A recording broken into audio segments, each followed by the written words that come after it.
उत्तर प्रदेश का विधानसभा चुनाव सर पर है और उसको लेकर तमाम राजनीतिक पार्टियां अपनी तैयारियों को लेकर है।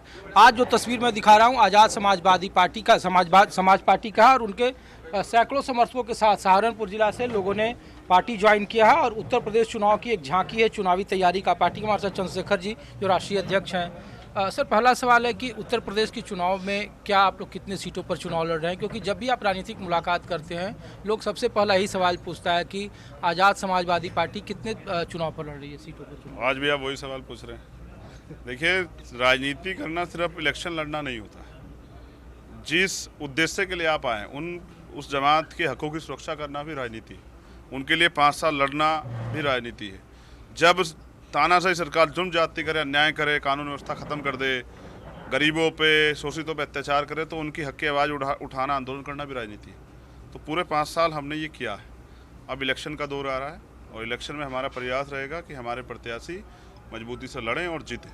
सर, सवाल इसलिए पूछे जा रहे हैं कि आप हमेशा अलग अलग मंचों से कहते हैं कि किसी भी सूरत में बीजेपी को रोकना है इस बार 2022 में, लेकिन सवाल यह है कि बीजेपी को रोकने के लिए जो विपक्षी गठबंधन होना चाहिए, एकता होनी चाहिए, वो नहीं दिख रही है।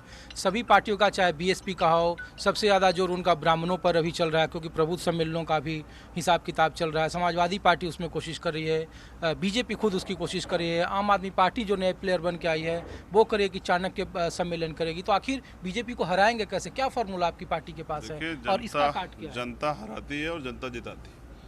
85% बहुजन समाज के लोगों को अगर उनकी वोट की वैल्यू समझा दी जाए और उनको ये बता दिया जाए कि अब उनको वोट जो है धर्म और जाति के नाम पे नहीं, डर के नहीं, अपने आने वाले 5 साल के अवसर के लिए देना है, तो मुझे लगता है कि बीजेपी को रोका जा सकता है। जिस तरह से सांप्रदायिकता की राजनीति बीजेपी कर रही है, अभी उनके पास पूरे 4.5 साल के काम का कोई ऐसा ब्यौरा नहीं जिस पर चुनाव लड़े, तो अब वो धर्म की राजनीति की तरफ धकेलेंगे और हम भाईचारे की राजनीति की तरफ आगे बढ़ेंगे।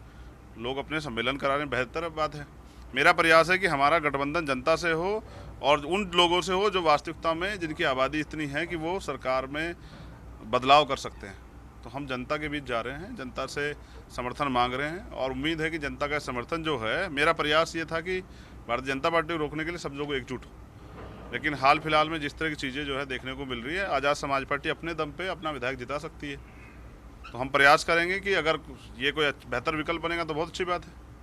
और लोग अगर बीजेपी की मदद करने के लिए अलग अलग लड़ने का प्रयास करेंगे तो उनका भी स्वागत है। हम अपने काम को करेंगे। हमारी जो राजनीति है वो चुनाव के बाद ख़त्म नहीं होगी। हम लोग चुनाव के बाद इसी कमरे में जाकर नहीं बैठेंगे, सिर्फ ट्वीट से नहीं लड़ेंगे। हम लोग जाके वहीं झंडा गाड़ के लड़ेंगे जहाँ अन्याय अत्याचार होगा। अगर सरकार में बदलाव हो गया तो इस हिसाब से लड़ेंगे और सरकार अगर में हम लोग सफल हो गए बनाने में तो उस हिसाब से लड़ेंगे, फिर जनता के लिए काम करेंगे। वही आप ही के जवाब का सर फिर सवाल है कि आप करें कि जो अकेले लड़ेगा वो बीजेपी को समर्थन करेगा।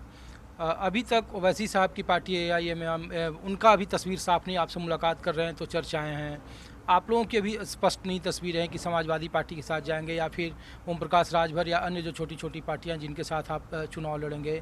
तो वही सवाल है, प्रधानमंत्री आते हैं और महेंद्र सिंह के नाम पर वहाँ यूनिवर्सिटी का उद्घाटन करते हैं जब 4.5 साल का वक्त बीत जाता है। सवाल वही है कि जो अब्बा जान की पॉलिटिक्स है, राम के इर्द गिर्द घूम रही है, विकास को लेकर कोई बातें नहीं हो रही है। ऐसी स्थिति में आखिर आपके पास क्या रणनीति होगी? क्योंकि जब चुनाव लड़ रहे हैं 4-5 महीने का वक्त है, तो उस परिस्थिति में कैसे इसको जवाब देंगे जब राम पर हो, चाणक्य प्रबुद्ध? ये पहले भी काशीराम साहब ने फेल किए। ये पहले जो ये धर्म के आंदोलन चलाए गए हैं ना, ठगने के लिए लोगों को, इसमें सच्चाई कुछ नहीं है। ये ठगने के लिए, ये पहले भी काशीराम साहब ने फेल किया, मुनि के चले हैं। ये फेल हो जाएगा क्योंकि आप समझिए कि प्रदेश में नौजवान जो है ना, जो 51% है, वो अपने हक के लिए जाता है तो योगी जी उनको नौकरी देगा, लाठी देते हैं। जनता समझ रही है। अभी 20,000 सीटें दलित पिछड़े वर्ग के लोग ही खा गए हैं। हम लोग, मैं खुद आंदोलन करके आया था, तब जाके योगी जी नींद से जाके कह रहे हैं 15 दिन में करेंगे। घोटालों पे आधारित सरकार जो है ना, वो चाहे किसी का नाम ले ले, उनको कोई बचा नहीं सकता है। और रही बात उसकी, तो इस प्रदेश में महिलाएं और तमाम तरह से लोग पीड़ित हैं, दुखी हैं, सरकार से त्राहिमाम कर रहे हैं। मैंने आपको अभी पहले भी बताया था और अब दोबारा बताता हूँ कि हाथरस इतना बड़ा मामला हुआ था, अंतर्राष्ट्रीय स्तर पर उसकी चर्चा हुई थी। उसमें योगी जी ने वादा किया था कि एक सरकारी आवास और एक सरकारी नौकरी दूंगा। 1 साल का समय कल बीत गया था, अब तक तो नहीं दी।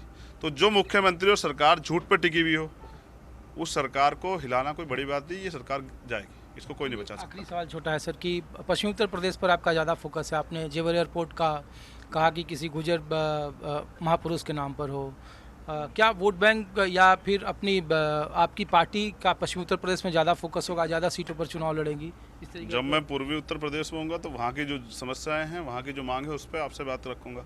भाई ये सरकार तक कैसे पहुँचेगी? सरकार, मुख्यमंत्री तो किसी की सुनते नहीं है, तो आप मीडिया बंधुओं के जरिए पहुँचेगी। तो आज मैं यहाँ हूँ, ये क्रांति दरा, मेरठ की क्रांति जो है उसके अग्रणी रहे हैं धन सिंह कोतवाल साहब, और यहाँ बड़े पैमाने पर गुर्जर समाज के लोगों को फांसी की सजा हुई।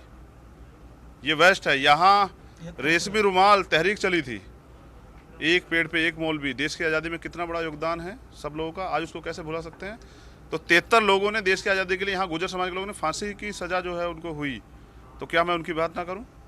और मैं उनकी बात इसलिए कर रहा हूं कि अब जेवर एयरपोर्ट जो है उसका नाम रखा जाएगा, तो मैं चाहता हूं कि अमर शहीद धन सिंह कोतवाल जी के नाम पर क्या बुराई है? तो आप बना तो रहे हैं अलीगढ़ में आके, सबको नहीं पता 4.5 साल बाद क्यों ये सब चीज़ें बातें कर रहे हैं? क्योंकि आपको दिख रहा है कि ये वोट बैंक खिसक रहा है। हम तो जोड़ने का काम कर रहे हैं कि डबल इंजन की सरकार है। प्रधानमंत्री नहीं है, प्रधानमंत्री तो देश के होते हैं।